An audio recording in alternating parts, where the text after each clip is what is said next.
Now we're cutting your hair. Let's see if the prince will still marry you, you useless girl who thinks she's so important. In a small village where everybody knew everybody, a baby girl was born on a night when rain was beating the roof like drums. The women gathered inside the house, the lantern was shaking from the wind, and the old midwife kept saying, "Push, my daughter, push." The baby finally came out crying loud, strong and healthy. The mother smiled weakly, the father breathed in relief, and everybody thought it was a normal birth. Until the midwife screamed, "Chai!" They all rushed closer, and what they saw made everyone freeze. The baby girl was born with very long hair. Not small baby hair, not soft tiny hair, real long thick black hair that already reached almost to her waist. One woman covered her mouth, another woman stepped back like she saw a spirit, and the father sat down as if his legs suddenly lost power. The midwife stared at the baby and whispered, "This child is not ordinary." The mother held her baby tight and said, "Ordinary or not, she is my child." That night they named her Amara, meaning grace, because they believed she came with a special blessing. As Amara grew, the hair grew with her like it had a mind of its own. When she was 10, it was so long that her mother had to braid it into thick ropes so it would not drag on the ground. Everywhere Amara passed, people would turn their heads. Even elders would stare and shake their heads. Some women would say, "This hair is a sign of favor." Others would whisper, "This one is not normal." But as time went on, the fear reduced and something else replaced it. Jealousy. Bitter jealousy. By the time Amara became a teenager, the village girls were no longer just staring. They were comparing themselves to her, hating her quietly and talking behind her back. Anytime Amara walked to the river, they watched her hair like it was insulting them. Anytime she went to the market, they watched how people greeted her and how boys looked at her. Anytime she smiled, they said she was proud. Anytime she kept quiet, they said she was doing shakara. And Amara, she didn't even understand what was happening. She was a gentle girl. She greeted people. She helped her mother. She shared food with children. She minded her business. But the more she tried to live peacefully, the more the jealousy grew. That was when a certain girl entered her life like a sweet friend.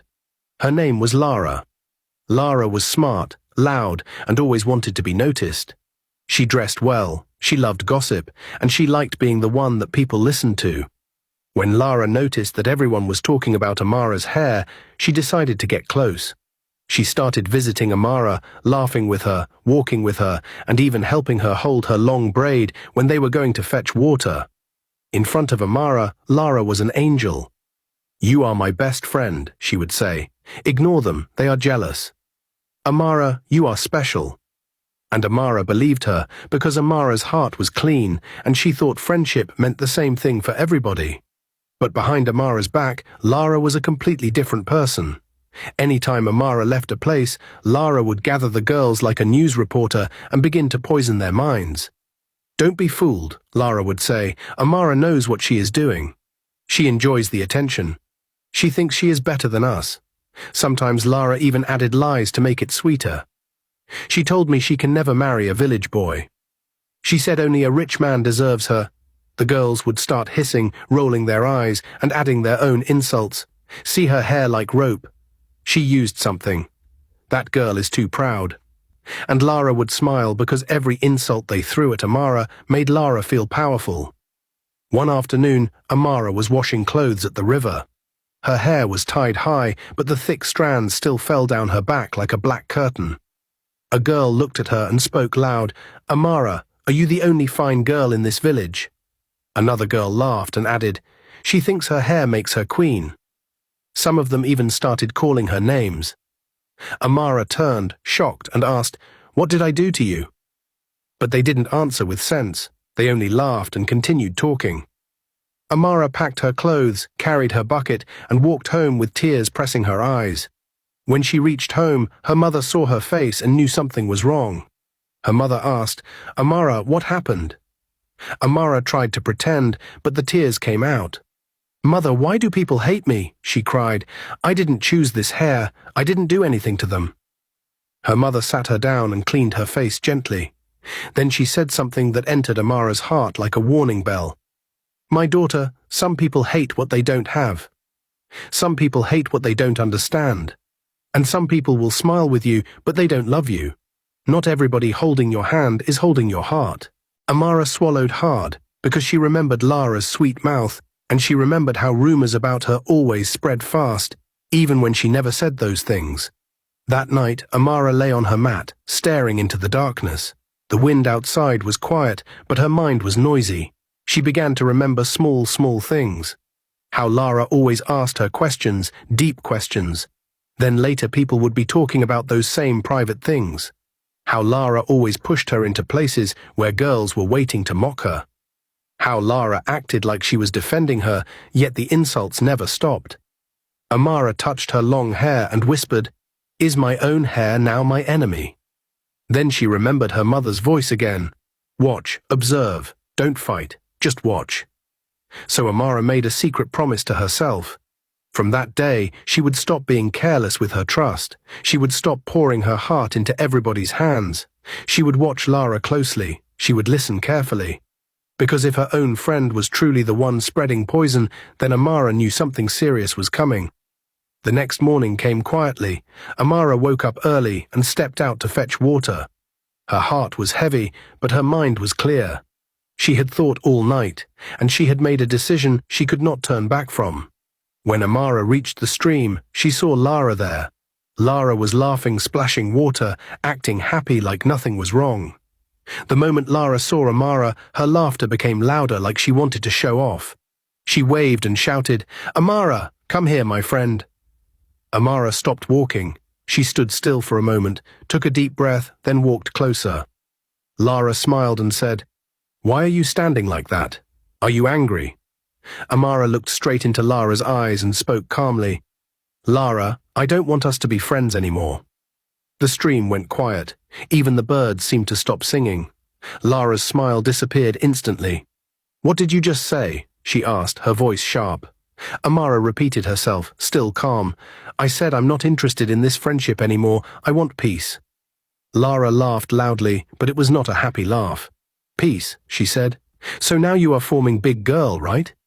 You think you are better than me now?" Amara shook her head. "This is not about being better. I just don't want fake friendship." That was when Lara exploded. Her face changed, her eyes became red, and her mouth opened like she had been waiting for this moment. "Who do you think you are?" Lara shouted. "Who do you think you are, Amara? You are feeling big because of that useless hair on your head." Amara's heart beat fast, but she didn't move. Lara continued angrily, "You are feeling like you are more beautiful than me. You think everybody must bow for you because men look at you. Without that hair, what are you? Tell me. What are you? You think you are special," Lara went on. "You think you are better than all of us. If not for that hair, nobody would even notice you." Amara finally spoke. "Lara, you are angry because I no longer want to be used. I did nothing to you." Lara stepped closer, pointing her finger. "You did everything to me. You stole attention. You stole respect. Everywhere you go, people are looking at you like you are a queen. I am tired of standing in your shadow." Amara felt tears in her eyes, but she refused to cry in front of her. "If my presence makes you this angry, then staying away from me should make you happy." Lara laughed bitterly. "You think walking away will save you? Don't worry, Amara. This village will soon show you that you are not special." Amara carried her bucket, turned around and walked away slowly. Each step felt heavy, but she did not look back. Behind her, Lara was still shouting insults, calling her proud, calling her fake, calling her names that cut deeper than knives. When Amara reached home, her hands were shaking. Her mother noticed immediately. "What happened?" she asked. Amara answered quietly, "I ended the friendship." Her mother nodded slowly. "And?" Amara swallowed. She showed her true heart. Her mother pulled her into a hug. "That is good. Painful, but good. Now you know who is truly against you." But what Amara didn't know was this. The insult at the stream was not the end. It was the beginning of something dangerous. Lara's pride had been wounded. Her jealousy had turned into hatred. And a jealous heart that feels exposed does not rest. It plans. 1 week passed after the fight at the stream. One morning, drums sounded from the chief's compound. People gathered. whispering with excitement. The reason was simple. The richest man in the village had returned from the city, the chief's only son.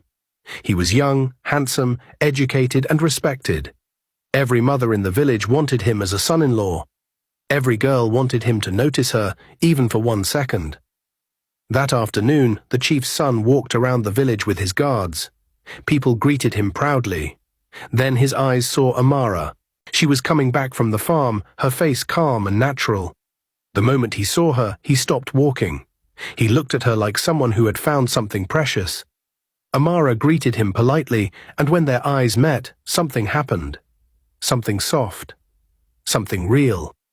From that day, the chief's son started finding reasons to pass near Amara's house. He sent greetings, he sent gifts, he spoke to his father. And slowly the whole village began to talk again. The chief's son wants Amara. He wants to marry the girl with the long hair. Amara's heart was confused at first, but she soon realized she felt the same way. He was kind. He was respectful. He spoke to her like she mattered. For the first time in a long while, Amara felt happiness without fear. But somewhere in the village, someone was burning with anger. Lara found out, and when she heard the news, her world collapsed. She locked herself inside her room, pacing like a wounded animal. "It should have been me," she shouted. "Why must it always be her?" She cried, she screamed, she broke things. Every time it is Amara, because of that stupid hair. Her jealousy turned dark. Very dark. That night, Lara made a decision that would change everything. "If it is because of her hair that the chief's son wants her," she said through clenched teeth, "then that hair must go." One cool, quiet morning, Amara left her house early to fetch water. The stream road was lonely, birds were singing, the air was fresh. Amara walked slowly, lost in her thoughts, unaware of danger. Suddenly, 2 hefty, strong men jumped out from the bushes. Before she could scream, one grabbed her mouth, the other held her down. Amara struggled, crying, shaking, begging. But they were strong. One of them pulled out a sharp blade. With one fast movement, they cut off her long hair. The thick braid fell to the ground like something dead. The men dropped it, released her, and ran away without a word. Amara sat on the ground and screamed. She cried like her heart had been torn out. She held the remaining short hair on her head, shaking, confused, broken. Slowly she stood up and ran home, crying uncontrollably. When she reached the house, her mother rushed out in shock. "Amara, what happened?" Amara fell to the ground and cried, telling her everything. Her mother listened, her hands shaking, her eyes burning with anger. When Amara finished, her mother became quiet. Then she said slowly, "I suspected her." Amara looked up. "Lara?" Her mother nodded. This did not come from strangers, this came from jealousy. And Lara's jealousy has been loud from the beginning. Amara cried harder, her whole body shaking. Her mother pulled her into her arms and whispered, "My daughter, hair can be cut, but destiny cannot." She stopped going to the stream. She stopped passing the chief's compound. She stayed inside her room, hiding her head with a scarf, crying quietly so nobody would hear. Obi, the chief's son, noticed her absence. He asked around. Nobody could give him a clear answer. Finally, Amara's mother called him and told him the truth. She told him everything. How Amara was attacked on the stream road. How her hair was cut. How jealousy did what words could not do. That same evening, Obi came to Amara's house.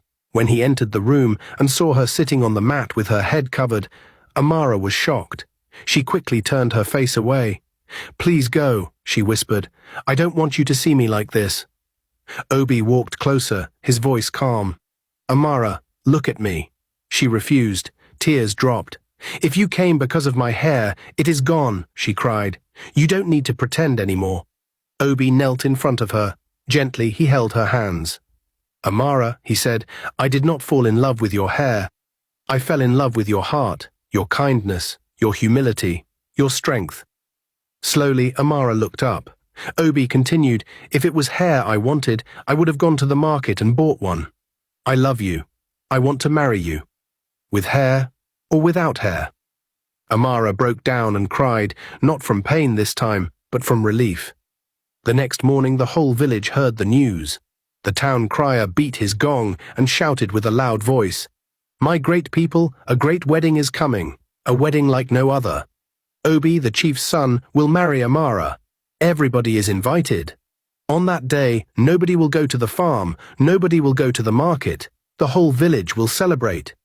People gasped, women shouted in excitement, men nodded in approval, but in one small room, someone was shaking with anger. Lara heard the announcement. She froze, then laughed bitterly. "So that foolish boy still wants to marry her," she shouted, "after I cut her hair." She paced around the room. "Oh wow," she said angrily. "I thought it was that hair bringing men close to her. So even without it, she is still chosen." Her face twisted with hatred. "This cannot end like this," she whispered. "It cannot." Lara could not sleep. She rolled on her mat all night, her heart full of hatred. "If I can't have Obi, then Amara should not have him either," she said angrily. Very early the next morning, before people woke up, Lara sneaked out of the village and went straight to the native doctor's shrine deep in the bush. When the native doctor asked her what she wanted, Lara said without fear, "I want Amara dead, or Obi dead, any one of them." The native doctor looked at her for a long time, then brought out a small charm wrapped in cloth. He handed it to her and warned her seriously. "This charm is dangerous," he said. "Do not let water touch it. If water touches it, you will run mad forever." Lara did not listen properly. She was already smiling. She collected the charm happily and rushed out, thinking her problem was solved. As she was hurrying back to the village, the sky suddenly changed.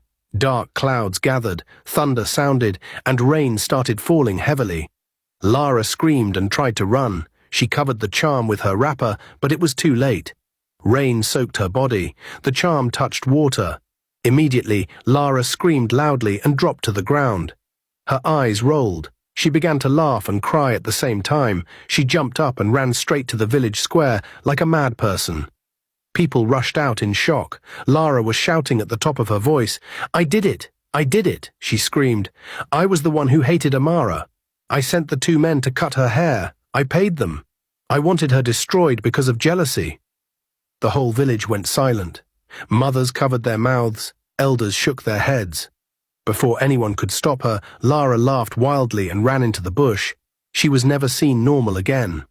The elders quickly arrested the 2 hefty men. They confessed everything. They were judged and banished from the land immediately and sent to the evil forest, never to return. The village mourned the evil jealousy that almost destroyed an innocent life. Some weeks later, joy returned. Amara healed. Her confidence returned. Obi stood by her proudly, and finally the wedding day came. It was the biggest wedding the village had ever seen. Drums played non-stop. Food filled the air. People came from far and near. Amara and Obi were joined together as husband and wife, smiling, victorious and blessed. If you enjoyed this story, like, subscribe and share. Comment your lesson below. Until next time, stay blessed.